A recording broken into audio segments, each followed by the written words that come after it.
Okay, welcome to another Lifessa Lounge where we discuss life's essential advice and those topics that are important to you. So, gents, let's get into it. It's been an interesting week. Let's not beat around the bush. Donald Trump has officially been sworn in as the leader of the free world. I don't know, did anybody catch his speech? I haven't seen it. Yeah, it was like they said it was a little bit of you watched the film The Bees and like the kids from 2007, and he's literally copied it line by line. They're like, "This is our colony, this is our country." Serious? Yeah, and then there's another thing that he's copied. The Dark Knight. No one can get around the Dark Knight. In fairness, it's a very generic line. We're going to give it back to the people. It's just funny how it fits so well with the Bane speech. then it was like he was talking about the military, and then he was saying that our country is corrupt, is broken, but it stops today. The blood, and I was like, in any other speech, I've been alive. Like I'm 30 years old, so I've seen a lot of presidents have their inauguration speeches. I've never seen a president actually say those other things he's saying. I'm like, is he actually saying it? And then, in fairness, he's sticking with the same rhetoric that he used to get voted. voted. And the thing is, I think as much as I didn't watch it at the time. I made sure I went to read through the transcript because somebody asked me what my thoughts were about it. And I said, to be honest, he didn't really say much with regards to what he's going to do. Yeah. He just said, right, this is the targets that we're aiming for. But in fairness, you can't do much within an inauguration speech anyway. So it is what it is. To me, it didn't have that much substance. Somebody else said to me, yeah, it really felt like it was from the heart because he wasn't looking down. I'm like, it was written. David Cameron tried to read speeches without looking at the actual writing. It doesn't mean they're any good. It just means they're well rehearsed, right? So that didn't mean much to me. He didn't write anyway. Most times when Trump talks with his hands, and this time he's actually it was written for him, and he's memorized it himself. But what I don't think inauguration was that bad. I think if you watch this week, his cabinet picks, and they'll get questioned by the Senate. And first of all, he had what's his name, Ben Carson for housing, and he got destroyed because they asked him about accountability and saying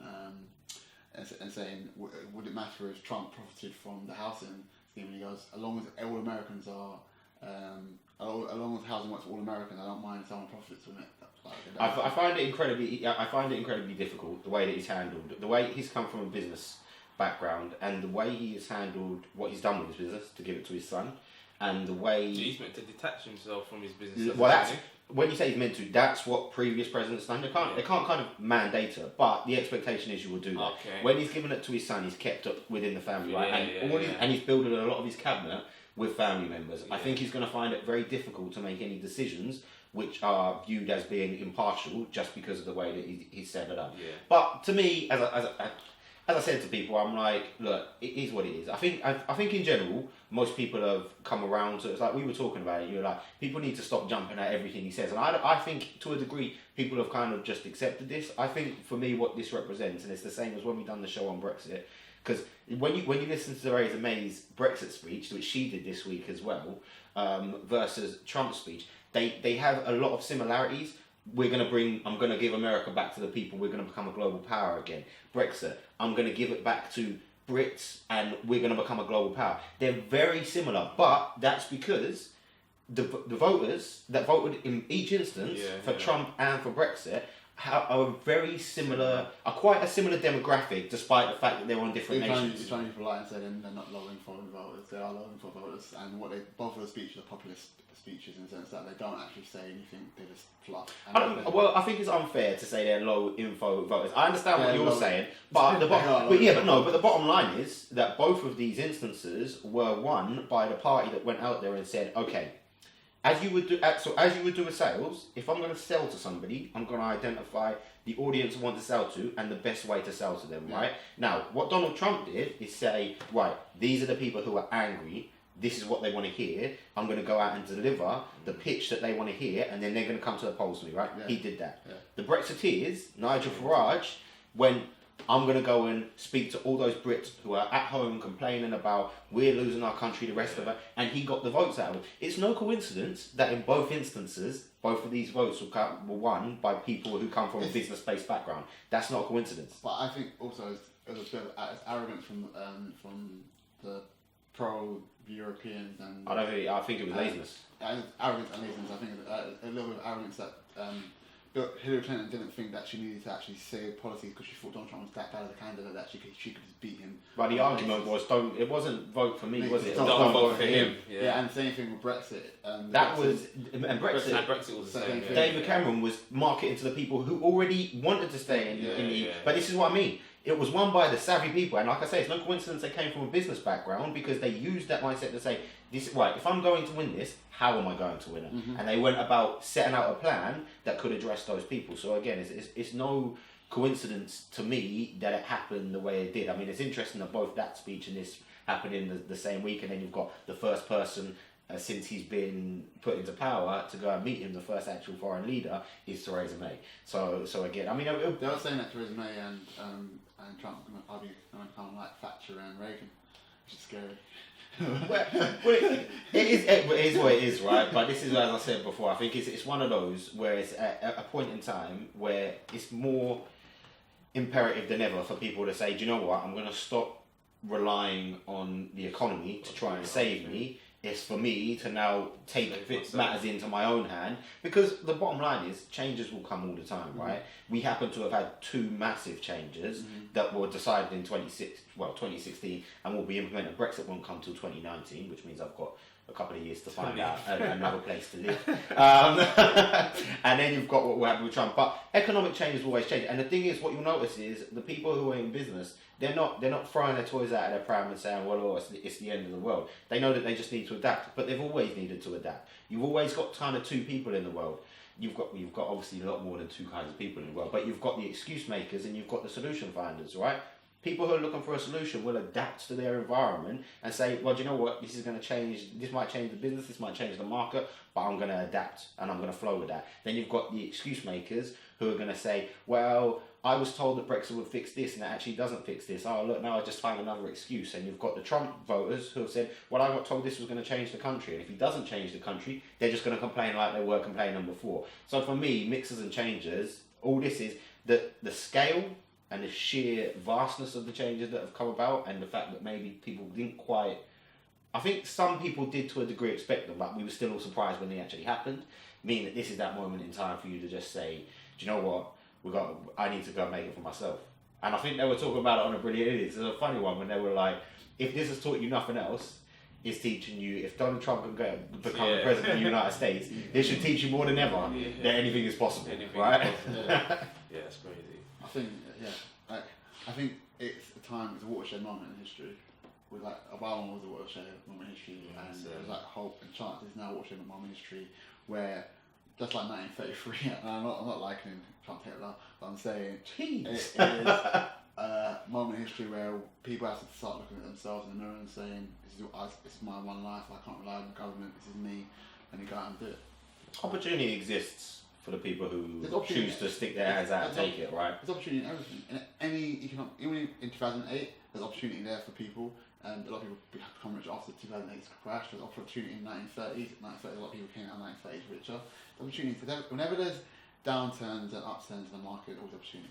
Yeah, completely. And I think it's worth just looking back on, because we were speaking about it yesterday, like, as Obama exits, obviously you've got time to look back on what he did. And I think it's just kind of refreshing that when you look back, at least over the presidents we've had in our lifetime, and as you look back over history, there's always been some sort of scandal. Exactly, there's always been something going on there, and you just didn't see that. He was like that clean president, and he did a lot of good. Like, it didn't work for everybody, but my view is, whether you're a president or prime minister of any country in the world, you are never going to be able to complete everybody. There's always going to be complainers, right? I think it's worth looking back on. It's been a success where he is for what they've had to make it through. And then I guess we'll see now, is it going to be a 4-year, is it going to be an 8-year stint for Trump? It's going to be. I don't think it'll go beyond 4. It's going to be. It might be 2. It might be 1. He might be impeached. I don't think that will happen. I think the bottom line is, for everything that he said that is extreme, there's policies, and the American Constitution is built in such a way that you can't just go and make extreme decisions. But you still need to get the backing. Yeah. But an argument of impeachment is that there's a moment in the Constitution which says that if you do stuff in your own interest instead of the country, we can impeach you. That's the reason why there's there's laws in there protects the executive. But you know what? But I think everybody's expecting that. I bet you know what? Yeah, but when push comes to shove, I don't think he'll do. When push comes to shove, I don't think he'd dig his heels in to get kicked out of office. He wouldn't do that. He would then say, "All right, I need to adapt." He'll play it smarter. He's a businessman. This is what I mean. And when you're talking to people, like, he may say stuff that comes across as brash. It's the same thing as like Nigel Farage who ran out of Brexit. Do I think that they're smart and they're savvy in what they do, right? Yeah. What they say, I don't think is the most intelligent way of delivering their messages. Personally, however, you can't argue the fact that they know what they're doing because they won what they were trying to win. Exactly. But it's winning, if you win and you don't... Sometimes winning and like Brexit, what happened to Brexit, like Brexit people, the pro-Brexiters, they won and didn't have a plan and they will quit. So they'll go, I don't want to do it. Yeah, but I think I think the difference with them was, right, so Donald Trump actually, he does have a sense of self-belief in himself, right? So when he won, there was part of him who was like, yeah, I'm ready to win. The Brexiters were different. When they won, they were surprised they won, and then they woke up in the morning like, what do we do now? Exactly. I think what Trump did, when he joined the presidential election, he didn't want to win, but he... say that again? No, when he first joined, he didn't want to win. It was about making money. It was about promoting Trump. Yeah, I think that's very And then what happened was that as he was winning, it was like, oh, bro, I could actually win this. And then he started, because you think Trump goes, tremendous, he's amazing, I'm the greatest. But then it gets to that realization is that, oh, I'm actually going to win.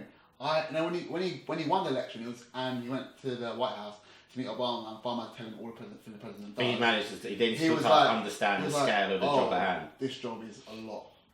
I think what he realised... Come on, he must know. No, I don't think he realised... President of the United States. No, but how can you can't... I can't tell you everything the President of the United States does. But I think what it is he also realised that some of the stuff that he said he's going to do... He can't do. Not that he can't do it, but it's not as easy as maybe he thought it is to implement. So the job became... And you're going to get that with any job. Imagine when you get hired for a job, right? When you actually go into it, you realise... Damn, there was a bit more to this than I expected, but that's cool. You expect that. Imagine that on a scale of like 1,000, 1,000,000 when you're going into the White House. For me, I think if you're going to become the president of the United States, there's nothing that they could say to me, this is me. Nothing they could say to me and I'm going to be like, oh, is it? Because I'm thinking, you're the president of the United States. It must be on a massive scale. You're not seeing every president or prime minister that goes into the house with black hair or brown hair, they come out with grey hair. You wonder why. Donald Trump used to keep dyeing it so he won't know the difference. But and spray tanning. But it's like every president comes out because the job is so big. And I think Trump's always thought, I'm a CEO. Most times CEO delegates. President, there's some things you cannot... No, I don't think you can ever... I don't think unless you've been a president of the United States, you can understand what the scale is. You just can't. You can do your due diligence until you sit down with... It's the same thing when you sit down with somebody who's an outgoing person from a job. There is stuff that they are going to say to you that you were like, oh, I didn't think about that. Yeah. So it's just by nature, you're going to come out of those first meetings of a handover saying, oh, there are things that I didn't expect. It's just that when you're becoming the leader of the free world, things that smaller at this... leader of the free world, you've got to expect the unexpected, surely. No, you've got to expect... Nobody expects... I don't think anybody thinks that he went in there expecting this is going to be an easy job. Yeah. But at the same time, there are going to be things that you couldn't expect. I think that would happen with any job that you go into. I don't think that is a big issue. But for me, I think, again, going back to what he said in the speech, I'm like, this is where you just need to see what his actions are. The first 12 months will be key, right? Because... he will need to start taking actions towards what he said were going to be his policies. Yeah. Whether it's going to be... I always have this view, and I see it more in British politics than I see in the US, because I don't stay as close touch with the US. But what I frequently find is people come in... So a party will come in the UK, right? And they will spend 4 years... They will talk about these are the policies we're going to implement. 2, 3, 4 years later, or when they're trying to get re-elected again, right, they're going to make the same promises. The reason I couldn't deliver on those promises is because I was trying to clean up the mess of the people before me. But then they start to make them, and then the other party comes in and does the same thing, and it's like a self-perpetuating circle. The only difference between UK politics and American politics is that rarely that someone comes in and changes the total policies of the previous party. They normally it's a continuation, and they it's fine-tuning. In American politics, what happens is that one party comes in, does their policies, the following party comes in and then repeals all the policies they've done. See, America always goes one step forward, 2 steps back. one step forward, two steps back. So they move forward very slowly. While in the UK, we move forward very quickly because of our I wouldn't argue that we move forward very quickly. Our parliament is the way our constitution works is that it's evolutionary, while America's is revolutionary, where it's reactionary. They react. That's why they have so many amendments to their constitution. In our case, we don't have amendments. We have laws passed very quickly through Parliament whenever we want laws to be passed. No, I disagree with that. That's how politics works. I understand how politics works. I don't agree that we work in a faster way than the US. We do work in a faster way than the US. No, I don't agree. Okay, we can. That's fine. Because when you look back, like I say, that's why that's how politics works in the UK. I understand how politics works. What I'm saying in the UK. No, this is one thing I literally disagree with you. That's fine. The UK is evolutionary, and the reason why we only had one civil war, and we've never had a revolution in the UK, because we work in an evolutionary stage. While in America, whenever they have to pass a civil rights law, they have to do an amendment which has to go through Congress, go through Senate. In the UK, we just go bang. No, I'm not arguing that higher levels. I'm not arguing on the levels of bureaucracy. I'm not saying that. What my specific point is that one party comes in saying we are going to make these changes, and by the next election are making the same promises, and they blame the previous party for not being. And that is because yes, they do a continuation of what was going on. They don't make a rapid change, but what you get to is then they look for their second term to say, right, now we're going to start implementing these changes. They can't complete them, and then the other party comes in and goes back. Yeah. So it's not in a revolutionary sense, but it's not evolutionary. It ends up taking still a long time for big changes. I mean, to actually be implemented. Also, the difference between the UK and America is that in the UK it's very rare that a prime minister comes in and has. In America they have like 8-year terms, and then another party normally comes in. In the UK. Labour Party only had one double term, that's under Tony Blair, or they had a triple term under Tony Blair. Conservatives normally have like 3 terms, and then Labour has 1 term. That's a radical change, and then Conservatives come in and do 3 terms. That's why. But that's what I mean. That's what I'm saying to you. I'm not arguing with the level of bureaucracy. I do understand. I do appreciate that, and I don't think we're actually disagreeing here. What I'm saying is, I don't believe that. Yes, we can get bills passed quicker, but I don't believe when it comes to big change, we actually implement big change quicker, because it is that same. It's always that tit for tat in politics. Well, when I can't implement it, let me blame the other party, and then the other party comes in, tries to reverse it. So yes, we do make steps forwards, but not as progressive as we could do. Okay, cool. But then segueing in from Donald Trump, who's dealt with a lot of failure. I think this week's topic is dealing with how do we deal with failure. Well, it's not that. So we frequently say to people, don't be afraid to fail. Yeah. And like that's all well and good, but I think we owe it to the viewers and the listeners to actually say, well, how do you actually deal with failure? So when we say it's all well and good, they're listening to people. Don't be afraid to fail. You got to fail, and then you're like, but nobody's told me what to do when I get through that. So I think it's only right that we talk on one how to actually deal with failure, and I think how to develop mental toughness as well. Like because that obviously that is key and imperative to actually when you deal with failure, you get up and you can. Would you say that's probably the most important? What? Mental toughness. Well, they go hand in hand. Well, they don't. They go hand in hand in as much as when you go through failure, you can either be ready and prepared to be able to deal with it, or you have to deal with it reactively. In which case, as long as you're getting through it, you'll build up that mental toughness anyway. But there are things that you can do to kind of address that prior to it. So, for instance, everybody's got. So when we talk about, some people will say like live life with no fear, and I don't think that you can live. I never really believe there's anybody out there who lives life with no fear.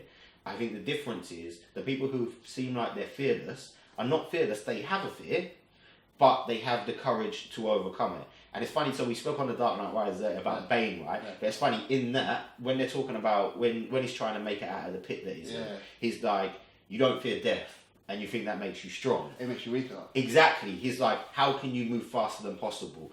Be stronger than possible without that underlying the key fear in life, the fear of death. Yeah. So I think that you have to have a degree of fear to be able to know, to respect it, to overcome it.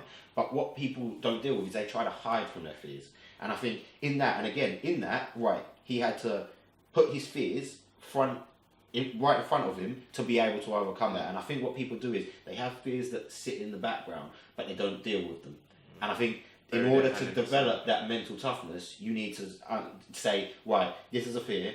There's no point in me putting it back and procrastinating and trying to hide it in the background any longer, because it will just always reside there. So like, and I said to somebody before, it's not like a success-based fear, but I was like, right, and I haven't done it yet. I'm just it's working out the time to fit it in. But I'm gonna do it. I wouldn't say I have a fear of heights. I'm not so bad with it now because I've found out ways to address it. But I'm like, I want to do a skydive. They're like, why would you do a skydive if you don't like heights? I'm like, because either I get rid of the fear or I know that I can overcome it. And what better way to try and overcome a fear of heights than jumping out of a plane? Yeah. Like, do you see what I mean? But that's facing a fear. I'd have thought of you. Like, you know when people do that roller coaster when they go really I'm going to high pass out. and they pass out. And they, I'll be in contemplate anyway. Yeah. But it's funny still. Yeah. But yeah, I think you have to have a healthy respect, not fear of their fear, have a healthy respect of their fear. Yeah. So once they have a healthy respect for it, they can look at it head on and say, okay, I want it to defeat me and go and do it. I had a fear of heights, and the way I dealt with it is going up on the London Eye. That is really very high. Yeah, but going up on high, just going up to high peaks when I go on holiday in different places. And looking down and not being afraid, going on rooftops and looking down and understanding that, unless someone pushes me, I'm not going to fall off there. So, do you know when I realised I was cool? Like when I went up the Shard and I could say, so I used to have this thing where I could be on a height but I couldn't really go near the edge. Yeah. Serious? And then because I had to, it wasn't really fear of heights. Like I didn't trust like what I was leaning against. And then I went up on the Shard and I was just leaning against the side looking out. And when you're at that height, and then there was one time where I went to the Sugarloaf Mountains in Brazil, and I mean when I'm telling you that you go up into the clouds on a cable car that seems like it was built in like the 1920s or something, on a cable that must be all about that thick. When you go up that high, the wind will get you and you're rocking from side to side. Now, I can know that I could do that. I mean, I was kind of a bit aimed to standing towards the middle still. But I could get past those, I was like, do you know what, actually? Yeah, maybe when I go up on a height that's higher than I've been before, it might seem a bit weird, but I'm cool with it now. It's like when I ran up, when I done the race up Mount Snowdon,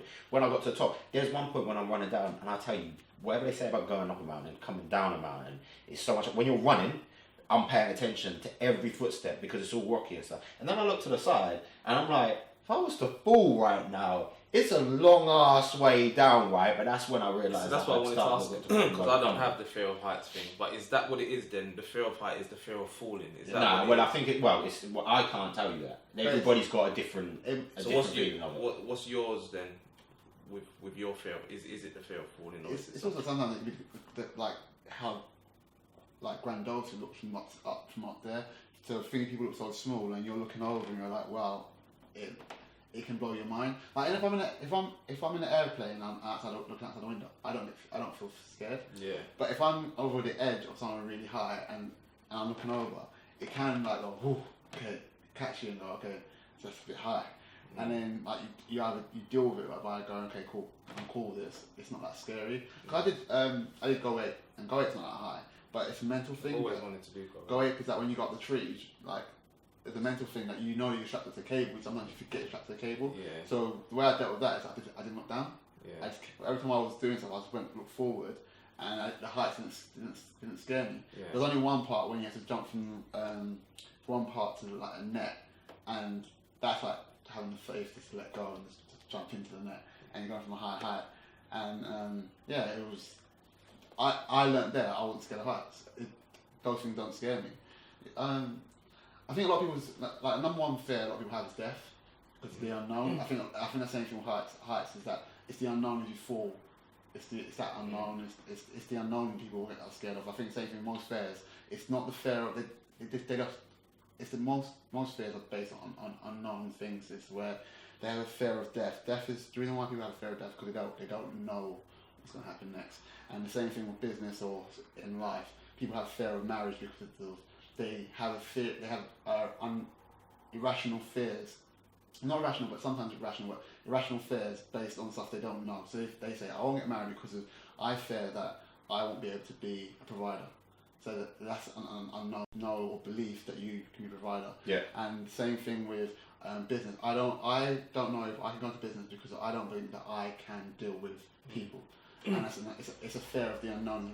It's an irrational fear. So I'm going to use a bit more of a practical one here, because when we're saying you need to go and face your fears, I'm not going to say number one fear is death, so go out and face that. So what I would say is one of them, which is right high up there, is actually a fear of public speaking. It's amazing how many people have that fear. I mean, I've seen people who did not. I know somebody who didn't go for a job because it included an assessment centre where you had to do a talk. A presentation to one person who they already knew, but it was a sense of you had to do public speaking. Now, again, that one I guess I haven't understood it to a degree, because I was brought up, so anybody who knew me when I grew up, like, I mean, look, I'm being funny, I grew up overweight, I grew up with an afro when afros were not cool where I lived. Let's just be clear about that, right?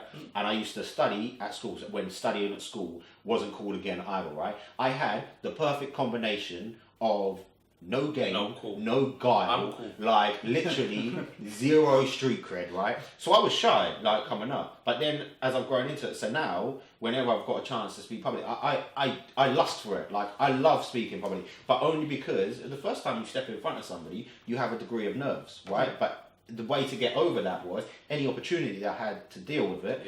Let me get out there and speak to a room full of people, and then you become more versed to it. And now, as long as you put me in front of somebody, to be fair, if you put me in front of somebody and say, somebody did it to me before, and it was very structured, and they were like, this is what we want you to say, and those I actually don't like. I don't have a fear of it, but I just don't enjoy it.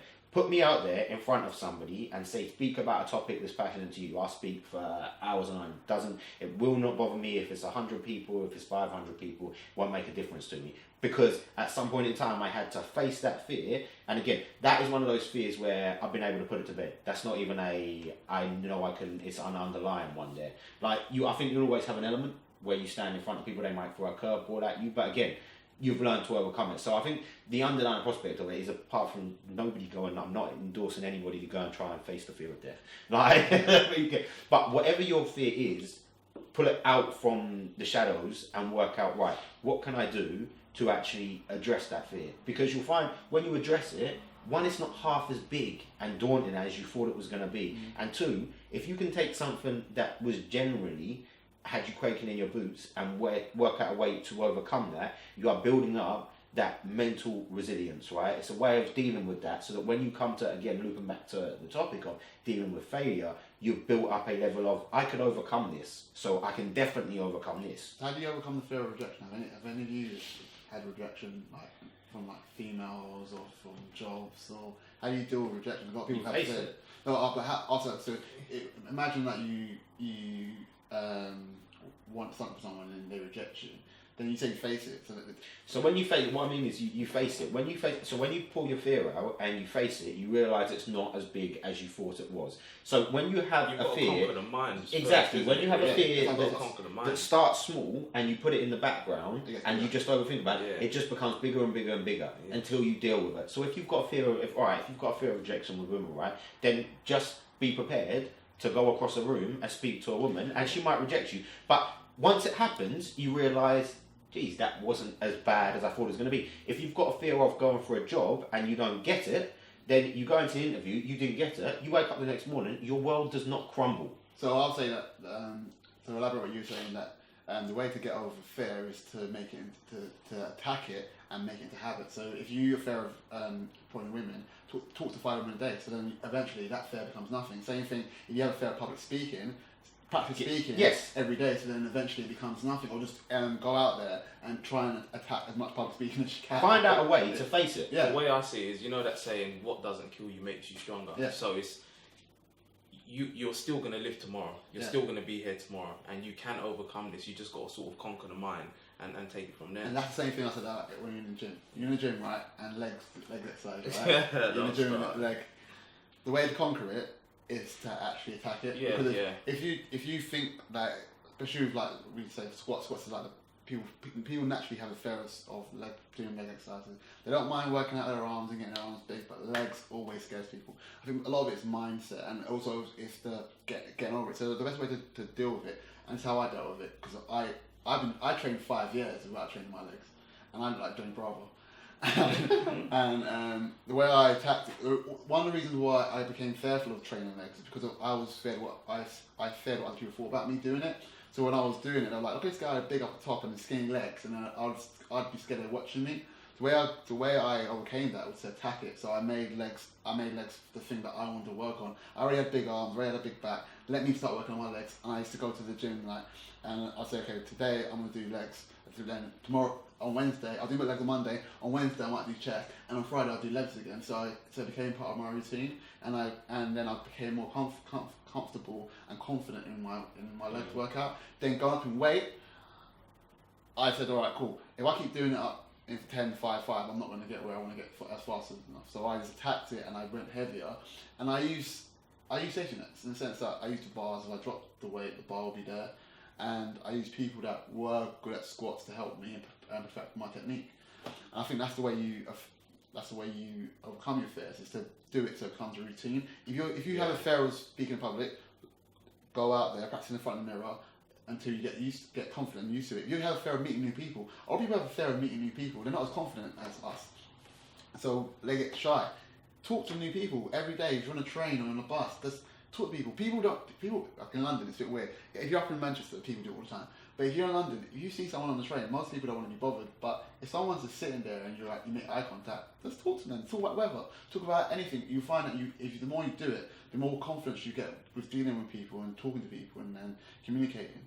But again, sorry, I agree in that. It just makes it habitual to deal with your face on. But that's the point. So I'm talking about, when we're talking about a practical way, for anybody who's out there, think about one thing that you have that you retain as a fear and work out how you can actually pull that out again from the background and work out a way to address that. So if it's public speaking, go and just line up 5 people in your office and say, I just wanted to discuss something about you. Maybe something that happened at the weekend, but you're used to speaking one-to-one. Just get yourself out there to speak to 5 people. It's a fear of meeting new people, then bite the bullet and just go and speak to a random stranger when you're out and about. And again, like I say, once you face your fear, you realise that it's not half as big as you thought it was. And once you can start to overcome a small fear, then you start to understand, right, none of these things are things that I can't overcome. You start to aim higher and higher and higher. Okay, well, that was a little fear that I had. This is a bigger fear that I had. But if I could address this, then I can address that. And what that does is, when it comes to translating that into your ability to deal with failure,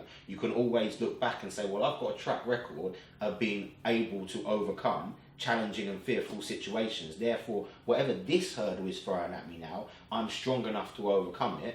But the failure, let me deal with it the same way I dealt with my fears. Let me deal with it head on and not try and avoid it. So it's take whatever your fear is, whatever your failure is, and deal with it.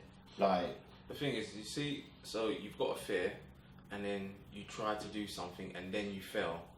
How do you then deal with that? Because you've plucked up the courage. You've gone and you've spoken in front of loads of people, and then you've just failed. No, but it doesn't make any difference. But that's the point. It doesn't make any difference if you fail. So when you deal with a fear, you can't fail to deal with a fear.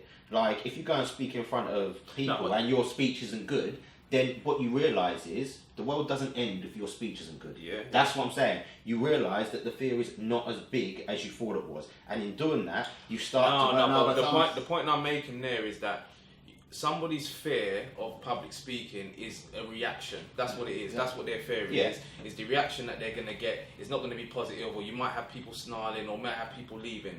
Then you go and do that, and you fail. No, not everyone's going to react the same way you're saying. Or some people, they'll react the opposite way. They'll fail, and then they'll go within themselves. So what they have to do, they have to realise they have a self-awareness to dust them off self-off. Also, speak to people about it. If you fail, you speak to people, because then people will give you tips and feedback, and they'll give you tips on how to improve, and then you'll then, instead of going back into yourself, just ask people feedback. Feedback's always, I'm talking about speaking, but it's the same thing in most things. That when I failed my exams, I was looking for look for different ways of how to succeed. It's not just picking yourself. It's not that easy. So okay, I understand what you're saying. It's not that easy. I'm going to take a blunter approach on it. Do not, if you fail, whether it's in public speaking or it's in whatever else, do not spend time wallowing in self-pity. That is I understand. I understand that. Let me finish. I understand what you're saying there, but your ability. We're talking about developing mental toughness, right? Yeah. I understand that it may be difficult. That doesn't make any difference. You are not going to get anywhere in life if you deal with a failure and you wallow around in self-pity, and that could be that and going out and gaining feedback is a mechanism of doing that. If you failed at the public speaking, okay, don't go back and wallow in self-pity, I'm just bad at it. You go back and you think, well, actually, I've gone over it, I've got through the fear and faced it now. Right, what can I do to go and improve in future? Yeah. So you go back and you analyse the tool that you did. Yeah. You go out and you ask the people's public feedback. That has to do with attitude. So what you're saying is people have to have a positive attitude to deal with failure. Because if you don't have a positive attitude, regardless of your mindset, you're going to wallow in self-pity. Well, you have to find a lesson in every failure. And as we said before, every failure represents a lesson. But I don't want to put a spin on it as if it's just as easy as, right, just stay positive. Because there are times when you will do it. And what I'm saying is, the reason that I'm saying self-pity, and I understand what you're saying with, it's not that easy. But if everything in life was easy, everybody would do it, right? So this is what we're saying. There are people who are mentally strong out there, and there are people who lack that resilience. And the difference is, one person fails and they go back and they reconvince themselves of, right, I addressed the fear and I failed at it, I must really be bad at it, and they fall straight back into their position. And again, I wouldn't say they're really bad at it, because then again, when we've spoken before, it's about your strengths and your weaknesses, right? And we're talking about here your ability to deal with failure. What I'm saying is, when you get a failure, it's an opportunity to learn a lesson, and your ability to go back and face that and try and readdress it is part of you building up that resilience to know that. And the more repetitive you deal with failure, the better you get at being able to just take it in your stride. And again, as I say, I'm not saying it is easy to go out and not be hit and knocked back.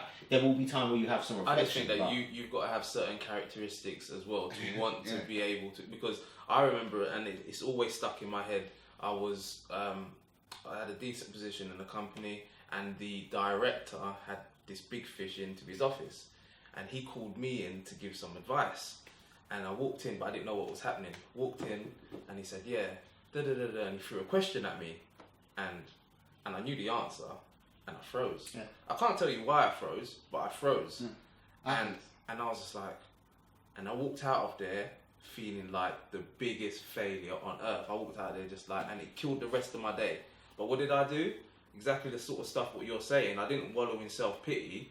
The next day, I walked into the director's office, and I sat down and I said, I know what happened.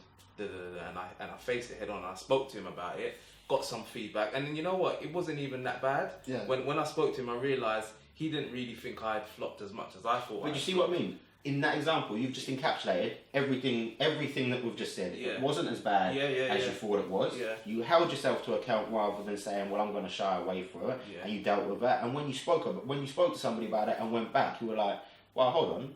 Yeah, I can address this. It wasn't as bad as I thought. What was I afraid of? But the more times that you put yourselves in those situations, the easier it becomes to deal with them. So again, the two go hand in hand: the mental toughness and resilience that you need to build, and your ability to deal with failure. And they almost build their own cycle. You can do things even now without having to deal with big failure to build up your mental resilience. So things like picking out fears, which you can easily address, understanding that there's no catastrophic kind of impact from those, and then when you're dealing with failure going forwards, you line yourself up to do it. And as I say, it doesn't have to be easy to do it, but you have to be prepared that you have to own accountability for your own results in life. Yeah, I think that's important, because, and also you need to learn from your failures going forward, so that it doesn't happen again, or you keep improving so that you try and make sure it don't happen again. Yeah, you have to. It's continuous improvement. You're not going to be perfect first time, so exactly you have to keep trying, keep active, keep at it.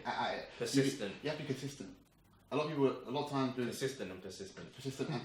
You have to be consistent, because a lot of times what people don't do, they start something, they hit failure, and they stop, and then they go back to it 3 months later. If they went back to it the next day and carried it on, they'll develop some consistency there. Once you stop something and then go and do it 3 months, you're giving yourself time where you have to relearn it and you're starting again. If you consistently attack it and consistently keep doing it, then you build up the skill set and the skill set and the experience to deal with it. You have to be consistent in success. You have to be consistent. You have to keep on doing things.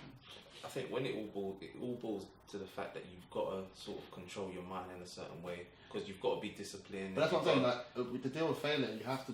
It's also, it encapsulates everything. You have to be able to deal with your own characteristics and understand yourself and understand what drives you. So, like if you hit failure, it's not like you said, you can't wallow in self-pity, but you have to then say to yourself, right, cool, I'm not going to wallow in self-pity, I'm going to go and attack it. Because I know what you're saying, and yeah, you don't want to self-pity, but a lot of people, the first thing they hit, if they're fearful or something, if they hit failure, instead of going out and attacking it, they draw into themselves. So they have to have that self-awareness to say, okay, I've hit this failure, I'm not going to go back into myself, I'm going to actually attack it again, and you do this again, and you do this again, and this again, so that eventually they succeed and they overcome their failure. I think it's a couple of things that we've spoke on before, and they all wrap up into this. When I say we haven't dealt with telling people how to deal with failure, I think we kind of have, but we distributed it across different shows that we've done. So you need to, when you're dealing with that, any kind of rejection or failure, the ability for you not to fall back into that self-pity zone is for you to remember why you started it in the first place. So revert back to that. What is your why? So the moment that you want to, you think, the world's all ending and I failed and I can never make it, go and look yourself in the mirror, straight in your eyes, and ask yourself, why is it that I even took the option to do that in the first place? And that why is your reminder of why you can't fall into self-pity, and you need to stand up and be resilient and push through it going forwards. But you also need to make sure you're surrounding yourself. Again, this kind of goes back to when we spoke on the mastermind group. You need to have the right people around you who will, if I come back and I say, right, I failed at something, and I'm just like, the world is shit, like it's all rubbish, I'm rubbish at this, I'm rubbish at that, also economic circumstance means that I can't make it, it's not set up for me, it's set up for him, I expect you, what is wrong with you? Like, I expect you to come and grab me by the shoulders and kind of shake me out of it and say, Ben, what's wrong with you? For real? Like, get a grip. Get a grip. This is not as big as you think it is. Put yourself back into shape. And you need, when people find it hard to stop themselves falling into self-pity, they need the people around them who, one, can do that to them, but know them well enough to be able to do it in a way that they are responsive to. Because you could come and shake the hell out of me and say, Ben, like, give me the slaps around the face, line yourself up. I would hope that I don't need that, but you know that you could take that kind of rough approach to put me back in, where there are other people where you need to take a slightly different approach. So that's why it's clear, that's why you need to have that group that really knows you, that can hold you to account, but can hold you to an account that in a way is going to work for you. Because for some people, if you hit them at the early on stages where they're not used to dealing with failure, and you take the rough line approach with them, they're falling into self-pity. That becomes even worse. That really makes them feel even worse about themselves. Whereas for some people, they've developed on, they have that confidence, like you can straight up lock them in a room and shout at them, and they'll be like, do you know what? I needed that. Thank you. I think also with failure that people have to understand their capacity to do things, in the sense that they have to be smart. Or sometimes when people tackle things, like, so not everyone's going to be a 100-meter runner, and not everyone's built to be a 100-meter runner. Some people just can't run 100 meters, they can run 400 meters. So if you have that support group around you, they should tell you, well, bro, I don't think this is for you. I think you could. Or they can say, back to some of the things we was talking about with the gift. Yeah. Not being able to sing when you want to sing. When you want to sing, yes. So someone's saying, okay, you can't sing, but then you can do something else, and you can do something else. So it's not that you're dealing with failure. Not saying that you're a failure in singing. Okay, you weren't born to sing, but you could be a success in music. Do you know what I'm saying? And that's the exact same thing with if like dealing with failure. It's like, okay, so you tried to be a artist and you failed at being an artist, but then someone can say, well, that type of art, that type of painting is not your style, but then you might want to work on this type of painting, or you can outsource. So if you want to be a photographer and you're not a regular photographer, why don't you get someone that is a great photographer, let them do this photography for you, and then you do the same. So sometimes when people think they're failing, they're not actually failing. They're not failing, no. They're just not being as successful. No, but that's when we're talking about how do you make because that's kind of a slightly deviated topic from this. In as much as that's if you have kind of a business idea and you need to relate your skill to it. So that's when you talk to about outsourcing. I think whereas we're talking about that direct failure, because actually dealing with a point in time where it is a direct failure. It's not a lack of self-awareness, and you understand where your skill sets are and making sure that you pursue them in the right manner.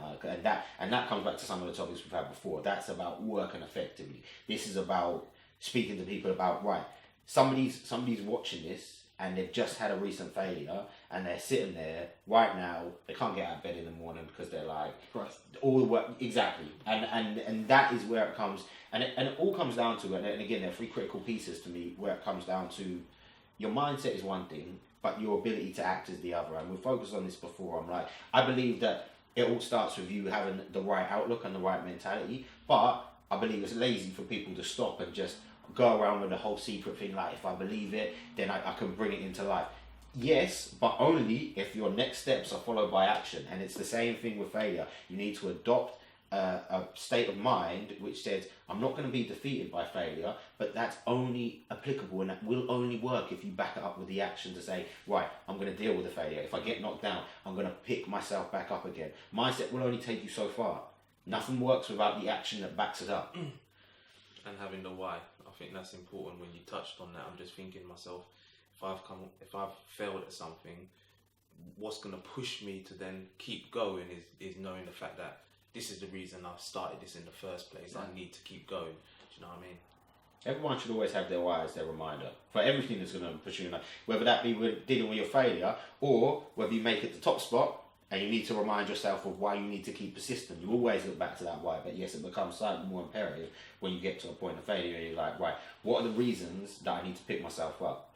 But like I say, it's super critical for me that, and the part of your mindset is that part, is just don't allow yourself to wallow in that self-pity and understand that in dealing with these, you build up that. It's funny because when you see people who start to deal with their fears and you see them 5 years down the line, they're just such a different person. So when I look at, like, if I take myself as an example, when I see people now and they're like, you're confident, but then I'm like, you see people who knew when I was growing up, and you could never put the two people together. But that's only because I've gone out there and acted on just dealing with things head on. So even the approach I've taken, like I didn't go to uni, I jumped straight into going into work, and all of those things. I moved out of my living in Ipswich to move down here. Like, that was a big jump for me. Like, it's a new thing, moving into a new big city, right? Now, addressing all of those things and going along the way, like I say, going from a point of being shy to being able to just deal with talking to people. You put yourself out there, like being able to go from a point of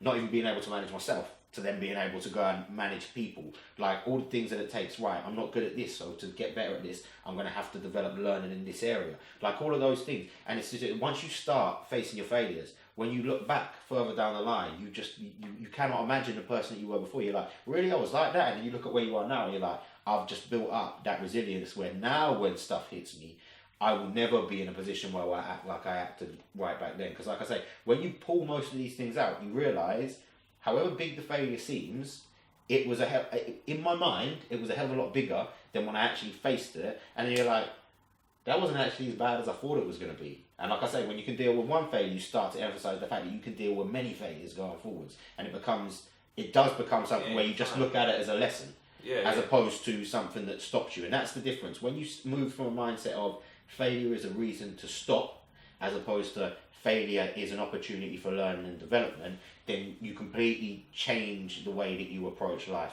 I failed in this sales pitch. Right, I need to not wallow on it and say this is rubbish and I'm a rubbish salesman. I need to look back on why did that fail, analyse it and work out, okay, this is how I deal with this to ensure that I don't fail going forwards. And everything becomes a lesson. Failures don't even become failures, they just become challenges.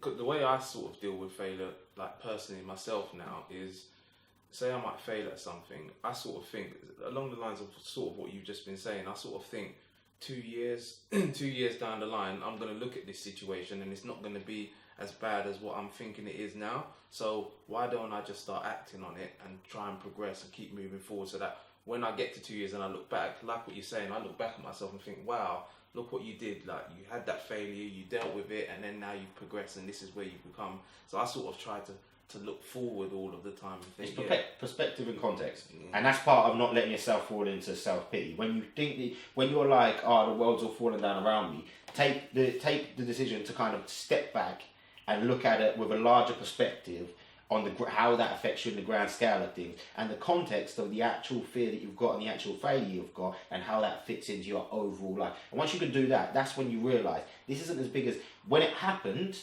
I was right there in the moment and I failed, and it felt like everything was falling down around me. When I step back and I look at this and put it into the grand scheme of things, and I look at what is the impact of this going to be 2 years, 5 years down the line, then you start to realise, hold on, this isn't a reason to be held back. This is a reason, this is what I can learn from this, and this is how I move forwards. Yeah, okay.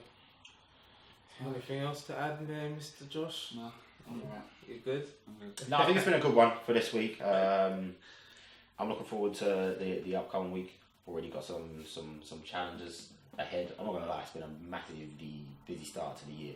But because of that, I've already had to be dealing with these challenges that I need to find ways to overcome. That's it. So I think it's signing out. Until next time, remember, life is only as good as your mindset, but your results are only as good as your hustle. It's about that mentality followed by that action. Nice one. Peace.